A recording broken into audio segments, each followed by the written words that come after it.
চারটি কারণে মানুষ গুনাহ করে, চারটি কারণে মানুষ গুনাহ করে বা গুনাহ করার ক্ষেত্রে চারটা যুক্তি খাড়া করেই মানুষ গুনাহর কাজে লিপ্ত হয়। হ্যাঁ, গুনাহর যেমন শ্রেণী ভাগ আছে, গুনাহগারেরও তেমন শ্রেণী ভাগ আছে। গুনাহ যদি হয় কবিরা, যেই ব্যক্তি এই গুনাহ করতেছে, এই কবিরা গুনাহ করার ক্ষেত্রে সে চারটা যুক্তি খাড়া করে। গুনাহ যদি হয় কুফরি, এই কুফরি গুনাহ করার ক্ষেত্রে সে চারটা যুক্তি খাড়া করে। গুনাহ যদি হয় শিরকি, এই শিরকি গুনাহ করার ক্ষেত্রে সে চারটা যুক্তি খাড়া করে। গুনাহ যদি হয় সগীরা, এই সগীরা গুনাহ করার ক্ষেত্রেও সে চারটা যুক্তি খাড়া করে। বুজুর্গান লিখেছেন, গুনাহগাররা যে চারটা যুক্তি খাড়া করে, এই চারটার জবাব আল্লাহ তাআলা পরিষ্কারভাবে তার কোরআনে দিয়েছেন। সুবহানাল্লাহ। তোমাদের এই সমস্ত যুক্তি, ভ্রান্ত যুক্তি, এইগুলি তোমাদের ল্যাংড়া যুক্তি, এগুলি মূলত কোনো যুক্তি নয়। আর এই যুক্তির পিছনে যে কলকাঠিকে নাড়ে সে হচ্ছে মিস্টার ইবলিস। মুহতারাম হাজিরিন, আসুন এই যুক্তিগুলি আমরা একের পর এক শুনব আর নিজের সাথে মেলানোর চেষ্টা করব, এবং এই যুক্তিগুলি যে অযথা, মিথ্যা, বানোয়া, অহেতুক, এগুলি কোনো যুক্তি না, এ ব্যাপারে কোরআনের আয়াত থেকে আমরা বোঝার চেষ্টা করি। খেয়াল করি, ইন্না রাব্বাকা লাবিল মিরসাদ وقال تعالى في مقام آخر يعلم خائنة الأعين وما تخفي الصدور وقال تعالى في مقام آخر وهو معكم أينما كنتم بارك الله لنا ولكم في القرآن العظيم ونفعنا وإياكم بالآيات والذكر الحكيم। সম্মানিত উপস্থিতি, এই পৃথিবীতে আদম আলা নবীনা আলাইহিস সালাতু ওয়াস সালাম থেকে নিয়ে আজ পর্যন্ত যত মানুষ এসেছিল, বর্তমানে আমরা আছি, সমস্ত মানুষের ভিতরে বেশিরভাগ মানুষই আমরা এমন আছি যারা বিভিন্ন সময় বিভিন্ন গুনাহের কাজে লিপ্ত হই। কিছু মানুষ আছে যারা গুনার কাছে যায় না, এদের সংখ্যা একেবারেই সীমিত,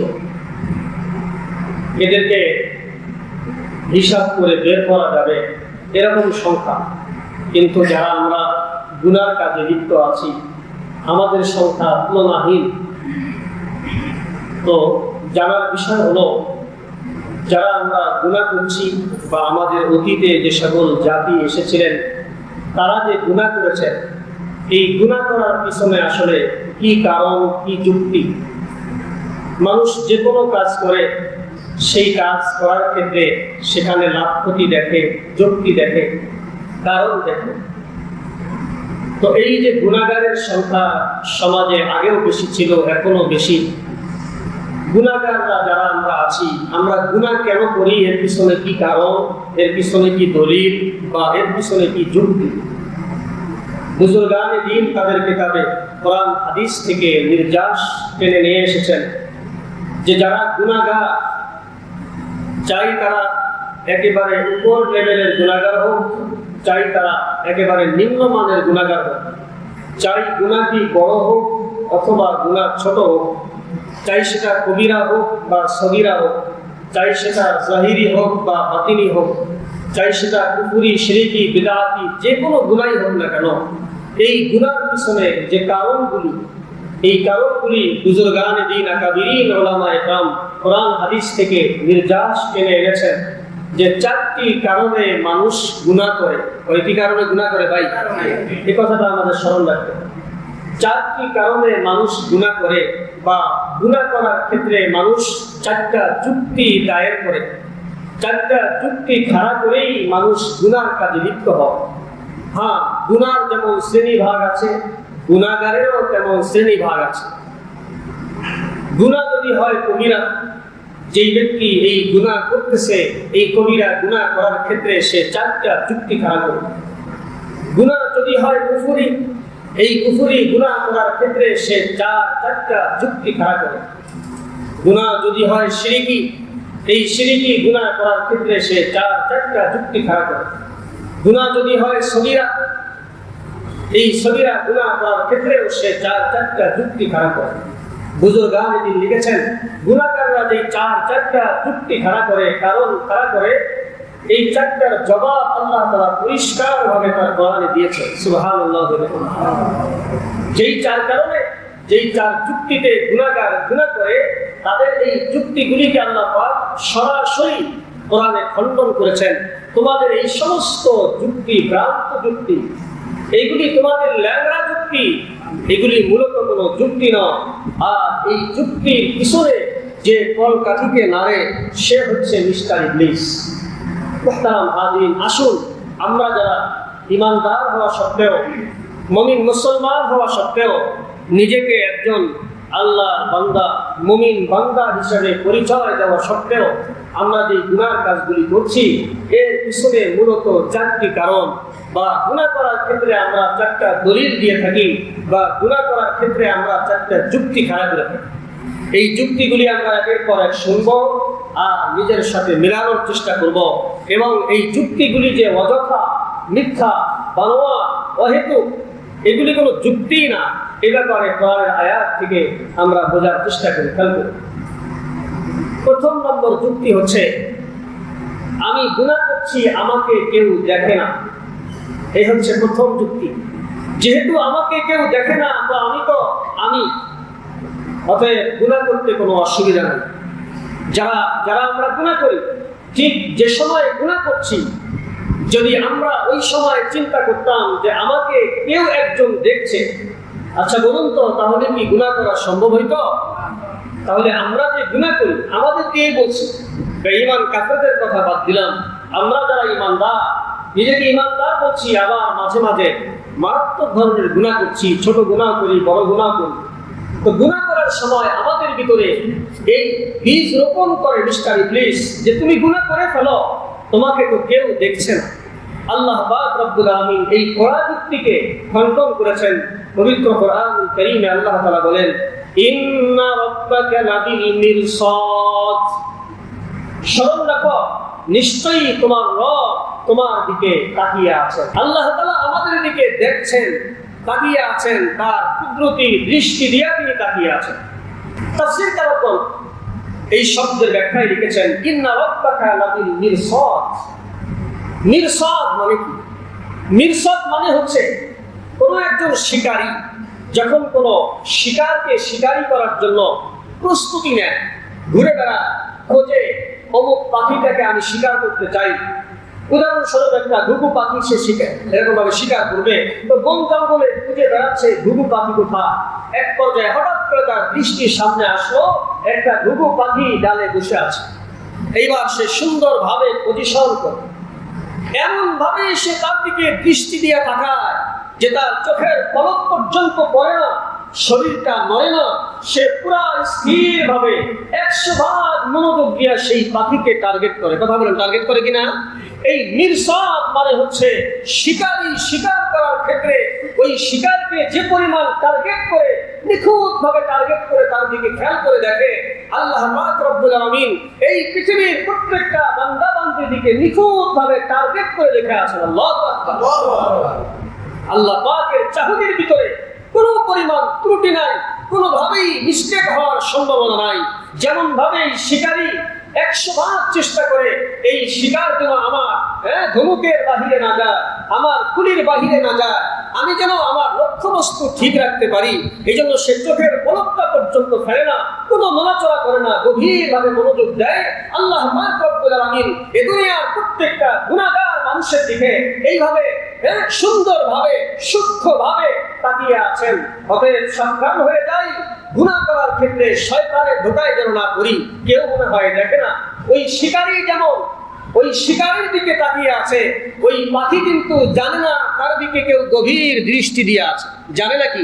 জানলে তো পাখি সেখান থেকে উড়ে যায়। তো আমার আপনার অবস্থা এমন হয়েছে, শয়তান আমাদেরকে এমন বুঝাইছে যে কেউ মনে হয় দেখে না, কিন্তু একটু পরেই যখন শুট করে ওই পাখি টের পেয়ে যায়, আমার তো এই ডালে বসা উচিত ছিল না, আমার তো এই জায়গায় থাকা উচিত ছিল না, আমি তো একজনের দৃষ্টির সীমার ভিতরে এসে গেছি, দৃষ্টির সীমায় আবদ্ধ হয়ে গেছি। মুহতারাম হাজিরিন, আমরা যারা গুনাহগার, আমাদেরও একদিন স্মরণ হয়ে যাবে, যেই দিন মালাকুল মউত উপস্থিত হয়ে যাবে, যেই দিন কালেমা মুখ থেকে বের হবে না, যেদিন আমার সামনে জাহান্নামের চিত্র আনা হবে, আমার ঠিকানা জাহান্নাম, এটা আমাকে জানিয়ে দেওয়া হবে, যেদিন কবরের আযাব শুরু হয়ে যাবে, সেই দিন আমাদের স্মরণ করে যাবে, আরে শয়তানের ধোঁকায় পড়ে, শয়তানের যুক্তিতে পড়ে আমি যে গুনাহ করেছিলাম আর ভেবেছিলাম কেউ মনে হয় দেখে না, এটা মিথ্যা কথা। মুহতারাম হাজিরিন, আল্লাহ পাকের কুদরতি দৃষ্টির কোনো সীমা রেখা নাই। আমার আপনার দৃষ্টি শক্তির একটা সীমা রেখা আছে। আমি আপনি কোনো জিনিস দেখতে হলে সেই জিনিসটা আমার আপনার চোখের সামনে হইতে হয়, ওই জিনিসটা আমার আপনার চোখের দৃষ্টি শক্তির ভিতরে থাকতে হয়, বাহিরে থাকলে আমি আপনি দেখি না। কিন্তু আল্লাহ পাক রব্বুল আলামিন তিনি যে দেখেন, তার দেখা বা তার দৃষ্টি শক্তির কোনো সীমা নাই। তিনি সামনেও যেমন দেখেন, পিছনেও তেমন দেখেন, ডানেও যেমন দেখেন, বামেও তেমন দেখেন, উপরে যেমন দেখেন, নিচেও তেমন দেখেন। এক কথাই আল্লাহ পাকের দেখার ক্ষেত্রে ডান বাম সামন পিছন উপর নিচ বলতে কিছু নাই, সব জায়গায় তিনি সমানভাবে দেখেন। মুহতারাম হাজিরিন, বাঙালি জাতি গুনাহ করলে সেটাও আল্লাহ দেখেন, আমেরিকানরা গুনাহ করলে সেটাও আল্লাহ দেখেন, আফগানিরা গুনাহ করলে সেটাও দেখেন, হিন্দুস্তানিরা গুনাহ করলে সেটাও দেখেন, কালো মানুষ গুনাহ করলে সেটাও দেখেন, ফর্সা মানুষ গুনাহ করলে সেটাও দেখেন, রাত্রে গুনাহ করলে সেটাও দেখেন, দিনে গুনাহ করলে সেটাও দেখেন। আমি আপনি যে কোনো অবস্থায় যে কোনো গুনাহ করি, স্মরণ রাখতে হবে কেউ না দেখলেও কে দেখেন? আল্লাহ তাআলা দেখেন। অতএব গুনাহ করার ক্ষেত্রে যখনই শয়তান আমাদেরকে এই তশকিল করবে, এই যুক্তির দিকে আহ্বান করবে, তুমি ইচ্ছা মতো গুনাহ করো, তোমাকে কেউ দেখে না, ওই সময় যেন শয়তানের ঘাড়কে মটকাইতে পারি, শয়তানের মাজাকে ভেঙে দিতে পারি। এই জন্য এই দলিলটা আমাদের স্মরণ থাকা দরকার যে আল্লাহ তাআলা তিনি তো অবশ্যই দেখেন, তিনি অবশ্যই দেখেন। কোথায় দেখেন না আল্লাহ? আরে ভাই, আল্লাহ দেখেন না কোথায়? দেখেন তো তিনি সব জায়গায়। আমি আপনি যেখানেই থাকি না কেন সব জায়গায় তিনি দেখেন। এই জন্য আজ থেকে আমরা প্রতিজ্ঞাবদ্ধ হব যে শয়তান যেন আমাদেরকে এই যুক্তির মাধ্যমে গুনাহ করাইতে না পারে। যুক্তিটা কি? ইচ্ছা মতো গুনাহ করো, কেউ তোমাকে দেখে না, তোমার বাবা তোমার কাছে নাই, তোমার মা নাই, ভাই নাই, বোন নাই, ঘরে কেউ নাই, তুমি একা আছো, জানালা বন্ধ, দরজা বন্ধ, লাইট বন্ধ, সম্পূর্ণ নিরিবিলি পরিবেশ, কেউ সেখানে নাই।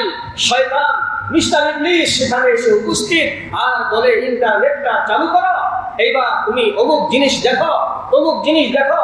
ওই সময় যেন শয়তানের ঘাড় মটকাইতে পারি, এই বেয়াদব, কেউ না দেখলে তো আমার রব আমাকে দেখছেন, অতএব আমার মাধ্যমে তুমি গুনাহ করাইতে পারবে না। মুহতারাম হাজিরিন, স্মরণ থাকবে তো ইনশাআল্লাহ? জি। এক নম্বর যুক্তি এবং তার খণ্ডন। যুক্তি হলো কেউ দেখে না, এর জবাব হলো অবশ্যই আল্লাহ তাআলা দেখেন। তাফসীর কারকগণ এই শব্দের ব্যাখ্যায় লিখেছেন, ইন্না রাব্বাকা লাবিল মিরসাদ। মিরসাদ মানে কি? মিরসাদ মানে হচ্ছে কোনো একজন শিকারী যখন কোনো শিকারকে শিকারি করার জন্য প্রস্তুতি নেয়, ঘুরে বেড়ায়, খোঁজে অমুক পাখিটাকে আমি শিকার করতে চাই। উদাহরণস্বরূপ একটা ঘুঘু পাখি সে শিকার এরকম ভাবে শিকার করবে, তো বন জঙ্গলে খুঁজে বেড়াচ্ছে ঘুঘু পাখি কোথায়। এক পর্যায়ে হঠাৎ করে তার দৃষ্টির সামনে আসলো একটা ঘুঘু পাখি ডালে বসে আছে। এইবার সে সুন্দরভাবে পজিশন করে, এমন ভাবে সে তার দিকে দৃষ্টি দিয়ে তাকায় যে তার চোখের পলক পর্যন্ত পড়ে না, শরীরটা নড়ে না, সে পুরা স্থির ভাবে 100 মনোযোগ দিয়ে সেই পাখিকে টার্গেট করে। কথা বলেন, টার্গেট করে কিনা? এই মিরসাদ মানে হচ্ছে শিকারী শিকার করার ক্ষেত্রে ওই শিকারকে যে পরিমাণ টার্গেট করে, নিখুঁত ভাবে টার্গেট করে তার দিকে খেয়াল করে দেখে, আল্লাহ পাক রব্বুল আলামিন এই পৃথিবীর প্রত্যেকটা বান্দা বান্দির দিকে নিখুঁত ভাবে টার্গেট করে দেখে আছেন। আল্লাহু আকবার। আল্লাহ পাকের চাহনির ভিতরে কোনো পরিমাণ ত্রুটি নাই, কোনোভাবেই মিস্টেক হওয়ার সম্ভাবনা নাই। যেমন ভাবে শিকারী 100 বার চেষ্টা করে এই শিকার যেন আমার ধনুকের বাহিরে না যায়, আমার গুলির বাহিরে না যায়, আমি যেন আমার লক্ষ্যবস্তু ঠিক রাখতে পারি, এই জন্য সে চোখের পলকটা পর্যন্ত ফেলে না, কোনো নড়াচড়া করে না, গভীরভাবে মনোযোগ দেয়, আল্লাহ পাক রব্বুল আলামিন এই দুনিয়ার প্রত্যেকটা গুনাহগার মানুষের দিকে এইভাবে সুন্দরভাবে সূক্ষ্মভাবে তাকিয়ে আছেন। অতএব সাবধান হয়ে যাই, গুনাহ করার ক্ষেত্রে শয়তানের ধোঁকায় যেন না পড়ি। কেউ মনে হয় দেখে না, ওই শিকারী যেমন ওই শিকারের দিকে তাকিয়ে আছে, ওই পাখি কিন্তু জানে না তার দিকে কেউ গভীর দৃষ্টি দিয়ে আছে। জানে নাকি? জানলে তো পাখি সেখান থেকে উড়ে যাইত।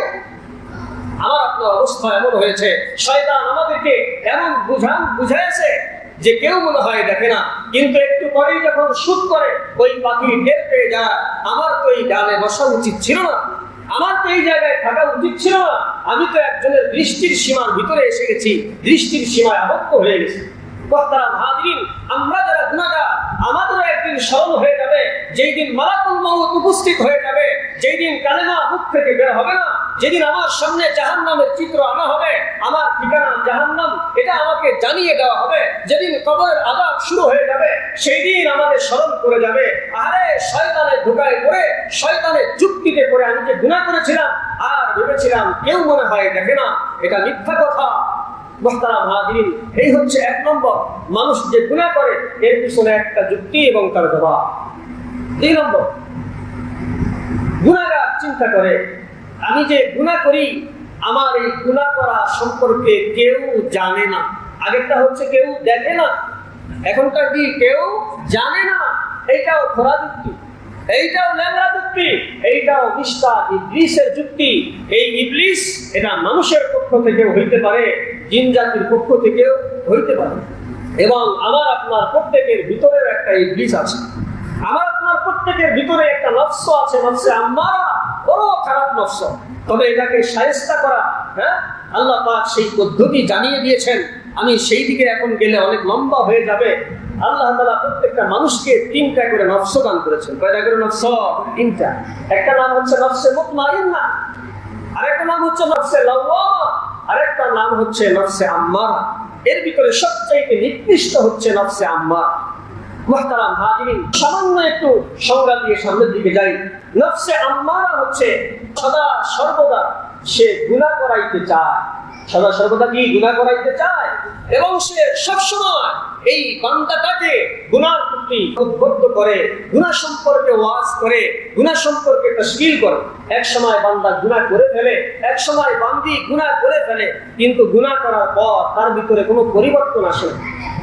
সে যে একটা অপরাধ করে ফেলেছে, এই অপরাধ সম্পর্কে সে সামান্য একটু চিন্তিত না। গুনাহ করছে তো করেই যাচ্ছে, করেই যাচ্ছে, করেই যাচ্ছে।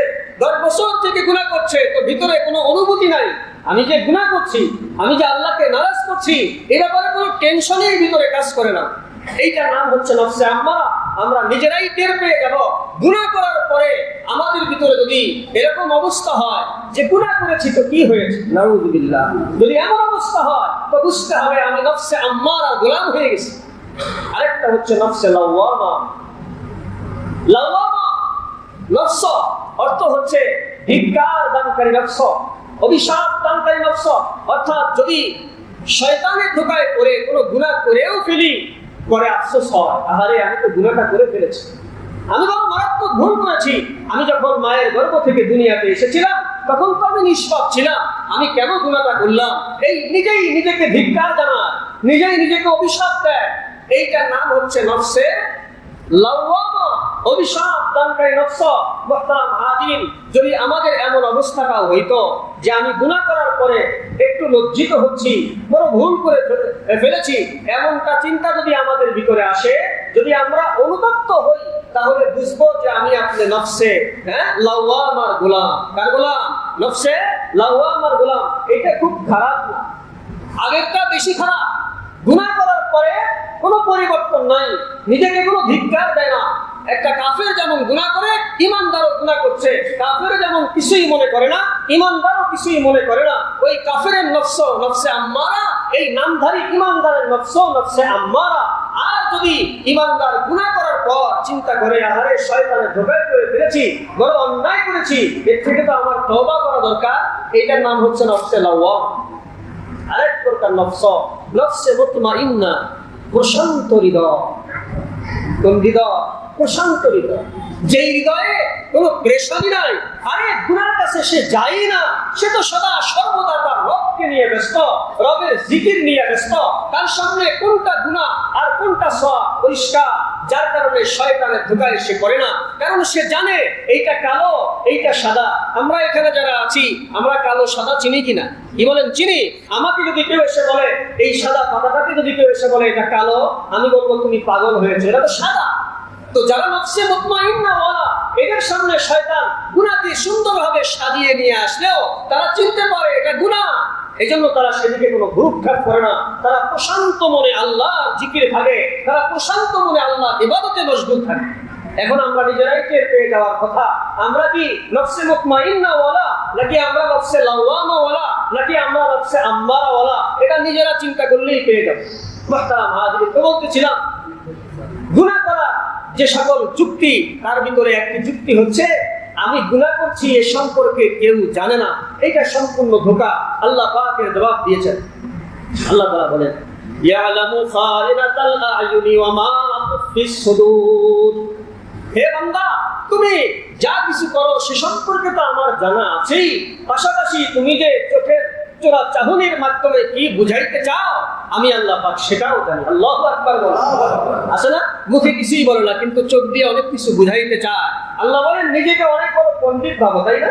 চোখের ইশারায় অনেক কিছু বুঝাও, চোখের ইশারায় মনে হয় যেন তুমি অনেক বড় জ্ঞানী হয়েছো। মুখে কিছুই বলো না, হাতের ইশারাও করো না, চোখের এই ইশারায় তুমি অনেক কিছু বুঝাইতে চাও, নিজেকে বড় পণ্ডিত মনে করো, বড় জ্ঞানী মনে করো। আমি আল্লাহ কিন্তু তোমার সবকিছুর খবর তো রাখি, পাশাপাশি এই চোখের চোরা চাহনির মাধ্যমে কি বুঝাইতে চাও সেটাও আমি আল্লাহ পাক জানি। সুবহানাল্লাহ। আল্লাহ বলেন ভিতরেও যদি কিছু থাকে, ভিতরে দিলের ভিতরে কিছু সেভ করে রেখে দিয়েছ, 10 বছর পরে বাস্তবায়ন করবা। এখন থেকেই দিলের মনি কোঠায় একটা কোণার ভিতরে একটা জিনিস চিন্তা করছো, আমার সুদূর অন্তরের গভীরে কি গোপন রেখেছ আমি আল্লাহর কাছে সেটাও ওপেন। সুবহানাল্লাহ ওয়া বিহামদিহি। তোমার কাছে গোপন হইতে পারে, তুমি একাই শুধু জানো, আর কেউ জানে না। নিজের বিবিও জানে না, সন্তানও জানে না, এলাকাবাসী কেউ জানে না। ভিতরেই কল্পনা জল্পনা, তিল থেকে তুমি তাল বানিয়েছ, লালন পালন করতেছো, এতদিন পরে বাস্তবায়ন ঘটাইবা। আল্লাহ বলেন সেটা আমি জানি। সুবহানাল্লাহ। তাহলে আল্লাহ পাক যে জানেন এই আমার আপনার জীবনের সব কিছু তিনি জানেন। বলে কোরআনে পরিষ্কার আয়াত আছে, হাদিসেও আছে, আমি সেই দিকে গেলে লম্বা হয়ে যাবে। আমি প্রত্যেকটা যুক্তির ক্ষেত্রে মাত্র একটি করে আয়াত আপনাদের সামনে পেশ করছি। এক আয়াতে আল্লাহ তাআলা বলেন, হে আমার বান্দা বান্দীরা, তোমাদের জীবনের কর্ম সম্পর্কে, কথা বলা চলা ফেরা সব সম্পর্কে তো আমি জানি, পাশাপাশি গাছের থেকে একটা পাতা যে পড়ে গেল এর খবরও আমার কাছে আছে। আমাকে না জানিয়ে কোনো গাছের পাতা গাছ থেকে পড়তে পারে না। এই কোনো গাছের পাতা, কোটি কোটি গাছ, কোটি কোটি পাতা, বলে একটা পাতা যে পড়ে এমন হয় না যে অমুক জায়গায় একটা পাতা পড়ে গেল, ওই সময় আমি আল্লাহ একটু নিদ্রায় ছিলাম, মনে হয় জানি না। না না, এমনটা হইতে পারে না, সব খবর আমার কাছে আছে। মুহতারাম হাজিরিন, অতএব এই গুনাহগারদের দ্বিতীয় নম্বর যে যুক্তি, আমি যখন গুনাহ করছি কেউ জানে না, এটা সম্পূর্ণ মিথ্যা কথা। কে জানেন ভাই? কে জানেন? আল্লাহ তাআলা জানে। যেহেতু সময় কম লম্বা করছি না, 3 নম্বর গুনাহগার গুনাহ করার জন্য যেই যুক্তি খাড়া করে, 3 নম্বরের যুক্তি হচ্ছে আমি ইচ্ছা মতো গুনাহ করব, আমার পাশে তো কেউ না, আমার পাশে কেউ নাই। প্রথমটা হলো আমাকে কেউ দেখে না, মনে রাখবেন। প্রথমটা কি? আমাকে কেউ দেখে না, দেখে কিনা? 2 নম্বরটা হচ্ছে আমার গুনাহ সম্পর্কে কেউ জানে না, জানে কিনা? 3 নম্বরটা হচ্ছে আমার পাশে তো কেউ নাই, শয়তান এসে তশকিল করে, ইচ্ছা মতো গুনাহ করো, তোমার পাশে তো কেউ নাই। বাস এইবার গুনার স্পিড চলছে 100 স্পিড, যা মনে চায় তাই করছে। গাঞ্জাখোর গাঞ্জা খাচ্ছে, মদখোর মদ খাচ্ছে, সুদখোর সুদ খাচ্ছে, ঘুষখোর ঘুষ খাচ্ছে, জেনাকারী জেনা করছে, বিপর্দা বিপর্দা করছে, যত রকমের গুনাহ আছে ইচ্ছা মতো করে। যুক্তি কি? বলে কেউ তো আমার পাশে না। আল্লাহ তাআলা এর পরিষ্কার জবাব কোরআনে দিয়েছেন। আল্লাহ তাআলা ওহুয়া মাআকুম আইনামা কুনতুম, আল্লাহ বলেন তোমরা যেখানেই থাকো সেখানে আমি আছি। তোমরা যেখানেই থাকো সেখানে আমি আছি। একেবারে একটা অস্পষ্ট কথা আল্লাহ পাক বলেছেন, কোনো নির্দিষ্ট করে বলেন না তুমি কোথায় থাকবা না থাকবা, কিছু বলেন না। এক কথাই বলেছেন তুমি যেখানেই থাকো সেখানে আমি আছি। আর এক আয়াতে বলে যে তোমরা যদি পরস্পরে দুইজন থাকো, মনে করবা সেখানে আর কেউ নাই, তবে মনে রাখো সেখানে তৃতীয় ব্যক্তি হলাম আমি আল্লাহ। তোমরা যদি তিনজন থাকো, মনে করবা তিনজনের বাহিরে আর কেউ নাই, তবে স্মরণ রাখো চতুর্থজন ব্যক্তি কিন্তু আমি আল্লাহ। তোমরা চারজন আসো, মনে করছো এখানে পঞ্চম কেউ নাই, তুমি ভুলের ভিতরে আছো, স্মরণ রাখবা সেখানে পঞ্চম ব্যক্তিত্ব হচ্ছে আমি আল্লাহ। এরকম ভাবে তোমরা যতজনই হও আর একাই হও না কেন, তোমরা যেখানেই থাকো না কেন, আমি আল্লাহ তোমাদের সাথে আছি। মুহতারাম হাজির, কেমন সাথে আছেন, কেমন কাছে আছেন, এ ব্যাপারে আল্লাহ পাক রব্বুল আলামিন অন্য আয়াতে বলেছেন যে হে আমার বান্দা বান্দীরা, শুনে রাখো আমি তোমাদের এত কাছে, এত কাছে, এত কাছে যে তোমাদের যে শাহরগ এখানে আছে একেবারে তোমাদের গলার সাথে লেগে আছে, এইটা তোমার শরীরের সাথে যেন একবারে ফিট হয়ে গেছে, তুমি এটাকে তোমার কাছে মনে করো, তবে স্মরণ রাখো এর চাইতেও আমি তোমার কাছে আছি। সুবহানাল্লাহ। অতএব শয়তান যেই ধোঁকা দেয়, ধোঁকা দিয়ে গুনাহ করাইতে চায়, যেই যুক্তি আর দলিল খাড়া করে গুনাহ করাইতে চায়, 3 নম্বর যুক্তি বা দলিল বা ধোঁকা হচ্ছে ইচ্ছামতো গুনাহ করো, কেউ তোমার পাশে নাই। আল্লাহ বলেন যে আমি তো আছি। আল্লাহ কি আছেন? এখনো আছেন তো আমাদের পাশে। বাথরুমে গেলেও তো আছেন, পানির নিচে গেলেও, প্লেনে উঠলেও, রকেটে উঠলেও, চাঁদে গেলেও, বলে যেখানেই আমি আপনি থাকি না কেন, আল্লাহ বলেন সব জায়গায় আমি আছি। বলে এত কাছে, তোমার এই শাহরগের চাইতেও আমি আল্লাহ তাআলা কাছে আছি। অতএব আমরা যারা বুদ্ধিমান, আমাদেরকে যখন মিস্টার ইবলিস এই কুযুক্তি যখন আমাদের সামনে পেশ করবে, তোমার কাছে তো কেউ নাই, ভাই নাই, বোন নাই, আত্মীয় স্বজন কেউ নাই, তুমি এবার ইচ্ছা মতো টেবিলের নিচ দিয়া ঘুষটা নিয়ে নাও। স্মরণ রাখবেন ঘুষখোর যারা এই সমাজে আছে, আমি মনে করি এই সমাজে নাই। এরপরে আমার কানে নিউজ আসছে বেশ কিছুদিন আগেই যে হুজুর কমপক্ষে 30টা মহল্লা থেকে আপনার এখানে বয়ান শুনতে আসে। এই জন্য একটা কথা পরিষ্কার করে বলি, আমি অনেক সময় যে কথাগুলি বলি, এই কথাগুলি হয়তো এই এলাকার জন্য নাও হইতে পারে, অন্য এলাকা থেকে যে সব লোকজন এসেছেন এই রোগটা সেই এলাকার লোকের ভিতর থাকতে পারে, সেই উদ্দেশ্যেও আমি কিছু কথা বলে থাকি, যাতে করে সকলের কম বেশি খোরাক হয়ে যায়। তো বলতেছিলাম যে শয়তান আমাদেরকে যখন ধোঁকা দিবে যে তুমি গুনাহ করতে থাকো, তোমার পাশে কেউ নাই, কি বলেন, সুদখোর যখন সুদ খায় তখন চিন্তা করে কেউ তো নাই, খেয়ে ফেলি। ঘুষখোর যখন টেবিলের নিচ দিয়ে ঘুষ খায় তখন চিন্তা করে ওই ভিকটিম ছাড়া আর তো এখানে কেউ নাই, আর তার সাথে তো আমার বোঝাপড়া হয়েই গেছে। কি বলেন, বোঝাপড়া হয়েই গেছে, 10 লাখ দেবে আর আমি নেব, এখানে কেউ নাই। যেই স্মরণ রাখতে হবে কেউ না থাকলেও কে আছে? আল্লাহ তাআলা আছে। যারা আমরা ব্যবসায়ী আছি, ওজনে কম দেওয়ার ক্ষেত্রে কাস্টমার আছে আর আমি আছি, আর কেউ নাই। কাস্টমার অন্য মনস্কা হওয়ার সাথে সাথে আমি ওজনে 100 গ্রাম কম দিয়ে দিলাম, 50 গ্রাম কম দিয়ে দিলাম, কাপড় মাপার ক্ষেত্রে আধা গিরা কম দিয়ে দিলাম। স্মরণ রাখতে হবে হয়তোবা ওই লোকটা অন্য মনস্কা আছে, কিন্তু আল্লাহ কি অন্য মনস্কা হয়ে আছে? না না, স্মরণ রাখতে যাই আমরা যেখানে আছি সব জায়গায় স্মরণ রাখতে হবে আল্লাহ কিন্তু আমার আপনার সাথে আছেন। অতএব গুনাহ করার কোনো সুযোগ নাই।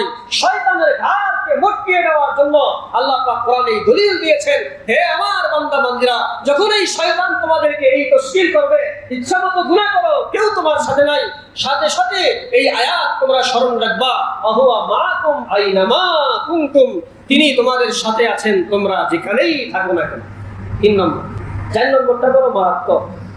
তাফসীর কারকগণ লিখেছেন, বুজুর্গানে দিন লিখেছেন, গুনাহগার যখন গুনাহ করতে চায় 4 নম্বরের যে যুক্তি সে পেশ করে যে আমি গুনাহ করব, এটা আমার কে কি কবে, আমাকে কে কি বলবে, বা আমার কি ক্ষতি করতে পারবে, বা আমি গুনাহ করেই যাব, এখানে আমার এই গুনাহে বাধা দেওয়ার ক্ষমতা কার আছে, অথবা আমি গুনাহ করেই যাব, আমাকে শাস্তি দেওয়ার যোগ্যতাই বা কার আছে। নাউযুবিল্লাহ। আমি গুনাহ করেই যাব, এতে কি হবে, গুনাহ করলে কি হবে? কবরের আযাব মানি না, হাসরের ময়দান মানি না, জান্নাত জাহান্নাম মানি না, ইত্যাদি ইত্যাদি। নাউযুবিল্লাহ। অনেক কথা এগুলি বেঈমানরা বলে, ঈমানদার সরাসরি মুখে বলে না, কিন্তু কাজে কর্মেও বলা যায়। কি বলেন, কাজে কর্মেও বলা যায়। যেমন একটা উদাহরণ দিই, জুমার আজান হয়ে গেল, এলাকায় যদি কোনো খ্রিস্টান থাকে তারা তো আর মসজিদে আসবে না, এলাকায় যদি কোনো হিন্দু ভাইরা থাকে তারা তো আর মসজিদে আসবে না, কিন্তু এলাকায় শুধু খ্রিস্টানরাই আছে, হিন্দুরাই আছে, নাকি এমন কিছু মুসলমানও আছে যাদের কানে আওয়াজ চলে গেল, আজানের আওয়াজ চলে গেল, কিন্তু মসজিদে আসলো না। হিন্দুরা বলবে আজকে তো এই আজান আমাদের জন্য না, খ্রিস্টানরা বলবে এই আজান তো আমাদের জন্য না, কিন্তু মুসলমান যারা নামাজে আসেনি তারাও কি এই কথা বলে যে এই আজান তো আমাদের জন্য না? বলে নাকি? না না, মুখে তো বলতেই পারে না, অসম্ভব। যত দুর্বল ইমানদারই হোক মুখে কথা স্বীকার করতে বাধ্য যে এই আজানটা মসজিদ থেকে আসছে, নিশ্চয়ই এই আজানটা কোনো মন্দির থেকে আসে নাই, নিশ্চয়ই এই আজানটা কোনো গির্জা থেকে আসে নাই, নিশ্চয়ই এই আজানটা এসেছে মসজিদ থেকে। অতএব দুর্বল ইমানদারও এ কথা স্বীকার করতে বাধ্য এটা মুসলমানদের জন্যই দাওয়া। কার জন্য দাওয়া? কিন্তু এরপরেও যে সে মসজিদে আসলো না, বলে মুখে মুখে সে না বললেও কাজে কর্মে আল্লাহ পাককে বৃদ্ধাঙ্গুলি দেখায় দিল। কথা বলেন ঠিক কিনা? বলে আমি নামাজ পড়বো না, কি হবে? এটা তো কাফের মৌখিক বাক্য, ইমানদারি কথা বলে না কিন্তু কাজে কর্মে দেখা দেয়। বালেগ হয়েছে 15 বছর বয়সে, বয়স এখন তার 30 বছর এইভাবেই চলে যাচ্ছে। দৈনিক 5 বার আল্লাহ পাক মুয়াজ্জিনের মাধ্যমে ডাকছেন, আসো হাইয়া আলাস সালাহ হাইয়া আলাল ফালাহ, আস-সালাতু খায়রুম মিনান নাওম। দৈনিক 5 বার ডাকছেন, কিন্তু আমি আপনি ইমানদার হওয়া সত্ত্বেও এখনো পর্যন্ত মসজিদমুখী হইলাম না। তো আমি কি বলতে চাই, আপনি যতই ডাকেন আমি যাব না, নামাজ না পড়লে কি হবে এটা মুখে বলতে পারে না কিন্তু কাজে কর্মে 15 বছর দেখায় দিয়েছি। কথা বলেন ঠিক কিনা? যদি বয়স হয় 40 তো কয় বছর দেখাইলাম? 25 বছর দেখায় দিলাম। যদি বয়স হয় 60, এইভাবে আমি একের পর এক দৈনিক 5 বার আমার কানে আওয়াজ আসছে। দৈনিক যদি 5 বার হয়, মাসে কয়বার হয়? 6 মাসে কয়বার হয়? বছরে কয়বার হয়? 10 বছরে কয়বার হয়? 20 বছরে কয়বার হয়? 30 বছরে কয়বার হয়? 50 বছরে কয়বার হয়? এই হাজার হাজার বার যে রব আমাকে ডাকছেন, বান্দা আসো, সফলতার দিকে আসো, কামিয়াবির দিকে আসো, শান্তির দিকে আসো। আমি তো মুখে কথা বলি না, আমি ওসব নামাজ মানি না, কিন্তু কাজে কর্মে দেখায়া দিচ্ছি। নামাজ না পড়লে তুমি কি করবা? করবো না আমি। কথা বলেন ঠিক কিনা? এই যে গুনাহগার এই চিন্তা করি, এই কুযুক্তি নিয়ে এই গুনাহ করে, শয়তান তাকে এটাই বুঝা নামাজ না পড়লে কি হবে, রোজা না রাখলে কি হবে, হারাম খাইলে কি হবে। এই কুযুক্তির কারণেই গুনাহগার গুনাহ করে। হ্যাঁ, যে যেই পরিমাণ কুযুক্তির দোষ খেয়ে ফেলে সে সেই পরিমাণ গুনাহ করে। কথা বুঝাতে পারছি কিনা? হ্যাঁ, যে যেই পরিমাণ কুযুক্তির ফাইল খেয়ে ফেলে, ট্যাবলেট খেয়ে ফেলে, সে সেই পরিমাণ গুনাহ করে। মুহতারাম হাজিরিন, আল্লাহ পাক রব্বুল আলামিন এবার এই কুযুক্তির জবাবে পরিষ্কার করে কোরআনে বলেছেন, বিভিন্ন আয়াতে বলেছেন। আমি একটা আয়াত বলছি, আল্লাহ তাআলা বলেন ইন্না আখযাহু আলীমুন শাদীদ। আল্লাহ বলেন আমার ধরা বড় শক্ত ধরা। তুমি নামাজ পড়ো নাই আর মনে করেছো নামাজ না পড়লে কি হবে, রোজা রাখোনি আর মনে করেছো রোজা না রাখলে কি হবে, হজ ফরজ হয়েছে হজ করোনি আর ভেবে আছো না করলে কি হবে। মনে রাখবা তার ধরা বড় কঠিন ধরা, তার শাস্তি বড় যন্ত্রণাদায়ক শাস্তি। মুহতারাম হাজিরিন, অতএব আমরা যারা ঈমানদার আছি, আমরা যখনই কোনো গুনাহ করতে যাব, শয়তান আমাদের সামনে এই 4টা ল্যাংড়া যুক্তি, এই 4টা কুযুক্তি পেশ করবে। তার ভিতরে একটা কি, ইচ্ছা মতো গুনাহ করো, তোমাকে কেউ দেখে না। আল্লাহ বলেন আমি তো দেখি। কথা বলেন দেখেন কিনা? কেমন দেখা দেখেন? শিকারী যেমন শিকারকে গভীরভাবে দেখেন, শয়তান যখন ধোঁকা দেবে যে তুমি গুনাহ করো, তোমার গুনাহ সম্পর্কে কেউই জানে না, তোমার গুনাহ সম্পর্কে কেউ জানে না। আল্লাহ পাক এটাও বলে দিয়েছেন, কেউ না জানলেও আমি আল্লাহ তাআলা জানি। 3 নম্বরে তুমি গুনাহ করো, তোমার কাছে কেউ নাই। আল্লাহ বলে এটাও শয়তানের ধোঁকা, কেউ না থাকলেও আমি আল্লাহ তাআলা আছি। শয়তান ধোঁকা দেয়, গুনাহ করলে কি হবে, তুমি না এই তুমি না সেই, তোমার এই যোগ্যতা অনেক যোগ্যতা, এই ডিগ্রি সেই ডিগ্রি অনেক কিছু, তোমাকে কে কি করবে, ইচ্ছা মতো গুনাহ করো। আল্লাহ বলেন স্মরণ রাখবা, কে কি করবে না করবে এটা পরে, কিন্তু আমি ওই গভীর দৃষ্টি দিয়ে আছি, তোমার জীবনের সব কিছু জানি। তুমি কোথায় কোন গুনাহ করেছো আমি তোমার এই শাহরগের চাইতেও কাছে থেকে দেখেছি বান্দা। এখন আমি ছাড় দিয়েছি কিন্তু ছেড়ে দেব না। আল্লাহ পাক ছাড় দেন কিন্তু ছেড়ে দেয় না। আল্লাহ পাক রব্বুল আলামিন এক আয়াতে বলেন, রাসূলুল্লাহ সাল্লাল্লাহু আলাইহি ওয়াসাল্লামকে যখন মক্কার কাফেররা জুলুম অত্যাচার করতে করতে সীমা লঙ্ঘন করে ফেলেছে, আল্লাহ পাক রব্বুল আলামিন এক পর্যায়ে রাসূলকে সান্ত্বনা বাণী শোনায়া দিয়েছেন, পাশাপাশি ইনডাইরেক্ট ভাবে রাসূলের অনুসারীদেরকেও সান্ত্বনার বাণী শোনায়া দিয়েছেন। ফামাহিলিল কাফিরিনা আমহিলহুম রুয়াইদা। হে নবী, আপনি কাফেরদেরকে একটু ঢিল দিয়ে দেন, একটু ছাড় দেন, একটু ছাড় দেন। আমি তাদেরকে ছাড় দিয়েছি, আপনি একটু ছাড় দিয়ে দেন। হে রাসূলের খাঁটি উম্মতেরা, তোমরা একটু কাফেরদেরকে ছাড় দিয়ে দাও। আমিও যেমন ছাড় দিয়েছি, তবে আমি আল্লাহ তাআলা ছেড়ে দেব না। আল্লাহ পাক কি ছেড়ে দেবেন নাকি ছাড় দেন? আচ্ছা, ছাড় দেওয়াটা স্থায়ী না অস্থায়ী? কি বলেন? ছাড় দেওয়াটা স্থায়ী নয়, অস্থায়ী। হ্যাঁ, ছাড় দেওয়া বা ছেড়ে দেওয়া এগুলি একটাও স্থায়ী নয়, সবগুলি অস্থায়ী। কিন্তু আল্লাহ পাক যে ধরবেন এটা কিন্তু স্থায়ী, এটা কিন্তু কি স্থায়ী। যেমন এক আয়াতে আল্লাহ বলেন, লাস্তা আলাইহিম বিমুসাইতির। সারমর্ম হলো, আমি আপনাকে দারোগা বানায়া পাঠাই না। আপনি পিটায়া পিটায়া প্রভাব খাটিয়ে মানুষকে মুসলমান বানাবেন না, না, এই দায়িত্ব আমি আপনাকে দেই নাই। লাস্তা আলাইহিম বিমুসাইতির। আপনার কাজ হলো ফাযাক্কির, আপনি ওয়াজ করতে থাকুন, আপনি নসিহত করতে থাকুন, আপনি মাহফিলের মাধ্যমে জানিয়ে দিন, আপনি খুশুসি গাস্তের মাধ্যমে জানিয়ে দিন, আপনি সমষ্টিভাবে সবাইকে জানায়া দিন, এককভাবেও জানায়া দিন যে এইটা ভালো রাস্তা, এইটা খারাপ রাস্তা। আপনি কোনো বল প্রয়োগ করে লাঠির আঘাতে চোখ রাঙিয়ে ধমক দিয়ে কাউকে ইসলামের দাওয়াত দেবেন, এই দায়িত্ব আমি আল্লাহ আপনাকে দেইনি। লাস্তা আলাইহিম বিমুসাইতির। তবে রাসূলের এই নরম দাওয়াতে সবাই কি ঈমান আনছে? কি বলেন? আল্লাহ বলেন, ইল্লা মান তাওয়াল্লা ওয়া কাফা। আপনার এই সুন্দর মিষ্টি কথা, এই যুক্তিপূর্ণ কথা, এই দালিলিক আলোচনায় যদি কেউ ইসলাম গ্রহণ না করে, কুফরির জালে আবদ্ধ থাকে, ইল্লা মান তাওয়াল্লা, যারা আপনার দিকে পিঠ দিয়ে চলে যায়, যারা আপনাকে উপেক্ষা করে চলে যায়, ওয়া কাফার, এবং যারা কুফরি করে, স্মরণ রাখবেন, ফায়ুআযিবুহুল্লাহুল আযাবাল আকবার।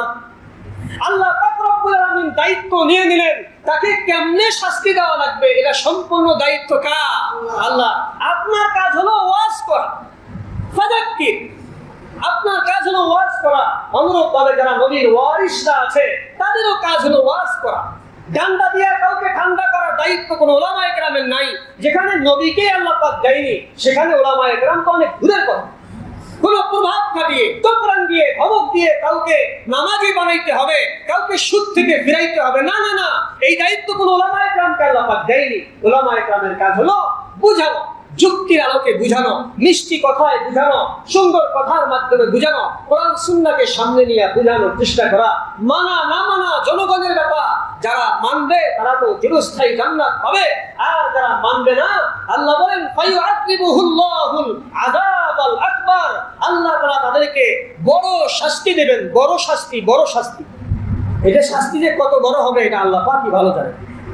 মুহতারাম হাজিরিন, এজন্য শয়তানের 4 নম্বর যুক্তি হলো গুনাহ করতে থাকো, তোমার কে কি করবে? এটাও ধোঁকা, আল্লাহ পাকের ধরা বড় শক্ত ধরা।